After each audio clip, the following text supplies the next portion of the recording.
see how many dying not with the defense.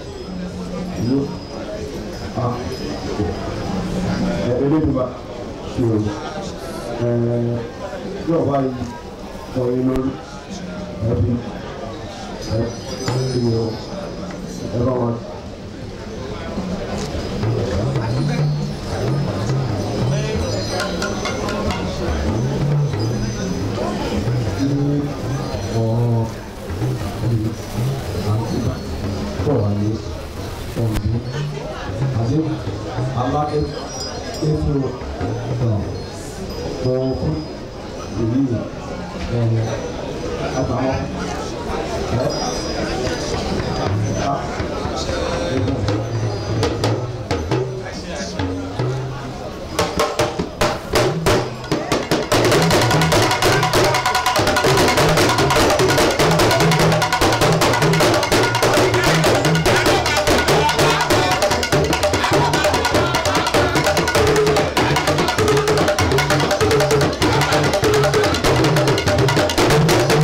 ìlú Kétu kí bàbá máa bọ̀ wá bí àmì ẹ̀yẹ fún alága ọ̀tá lẹ́nu alága tó ta sọ́sọ́.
Àwọn Yoruba Council Worldwide tí wọ́n ronú pé kí àṣà Yorùbá pé kí wọ́n ṣe kí tí ó gbà pé Ọlọ́run ní gbàgbé ẹ̀rí náà ilẹ̀ Yorùbá yóò mọ̀ bí wá ṣe mo kí gbogbo wa àkú ọdún á sì ọ̀pọ̀lọpọ̀ rẹ̀ tó gẹ́gẹ́ bí ẹ ṣe mọ̀ òṣìṣẹ́ ìjọba wa ìgbà tó ti lè wò rí fún àwọn ìgbà yìí.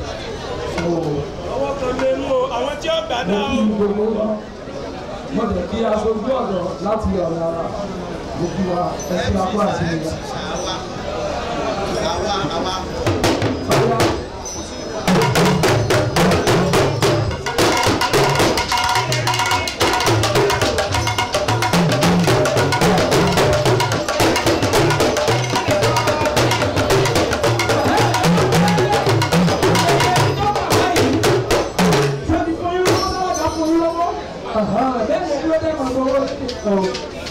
Máa ẹni tí ó kà báyìí, ẹ bá bí àmì ẹ̀yẹ yẹn bá gbà pápá ló kọ́ wọn. Àwọn tó ń sọ lóko, aṣọ tí mo wọ̀ wọ́n náà kó ẹ má kó dání o. Máa pe ọ̀gá wa ọ̀rọ̀ ẹ̀kú náà rìn àkàdé, kí wọ́n máa bọ̀ wá gbà àmì ẹ̀yẹ wọn.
sílẹ̀ kí n tó lọ.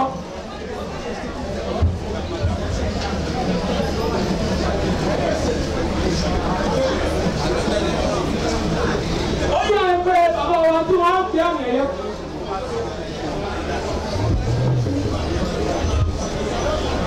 bàbá wa ẹni tí wọ́n fi àmì ẹ̀yẹ fún.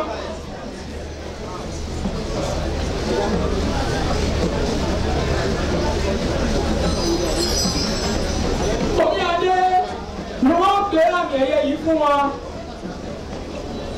Pàmòmẹ́bù wọ́n ti gbé àmì ẹ̀yẹ yìí dé tòsí. Bàbá wa tí wọ́n gbé fún wa ní àwọn etí báyìí.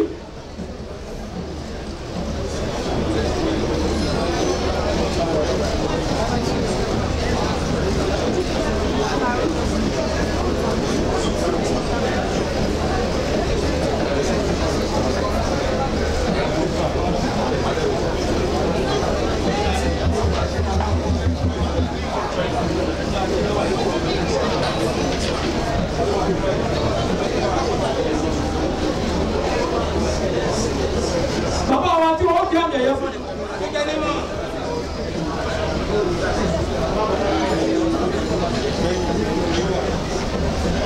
Ní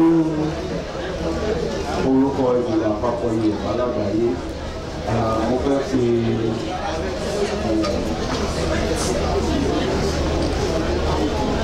ọba kòwòrà ọ̀dọ̀ kan wá àmì ìjẹ́ ìtàn ní Àwòrò Oduduwa.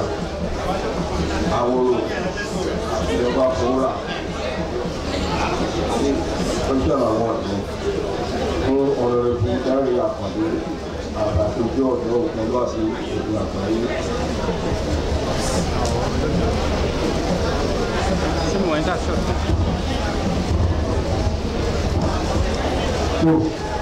Orúkọ tèmi ni ọmọ ìlú síkírù ṣùgbọ́n ọba kòwòrà láyé ní àgbáyé tó àtúntò lọ́wọ́ ọlọ́run wípé wọ́n sọ pé kó máa fún ilé àwọn ẹ̀dọ̀ wà láyé àtàlàfíà ayé àtàlàfíà tó ti tà wọ́n yìí pẹ̀lú ìtìlú àti àwọn àtàwọn ọ̀pẹ̀rẹ̀ ní àpàdàdà ní àpèsè ìtòlókù àpèsè ìtòlósà gbogbo tó bá mọ̀ sí wọn olóòdù àbá àwọn ìgbìyànjú.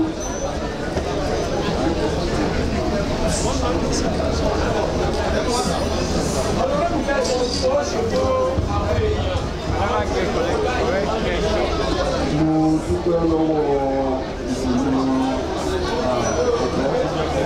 tí wọ́n gbé ètò ìtàlẹ̀. Ilé jẹ́ nǹkan ìlú fún gbogbo àwọn tó ṣojú ọmọlúwàbí ní orílẹ̀-èdè wa Nàìjíríà àti ní ẹ̀kọ́ òkè.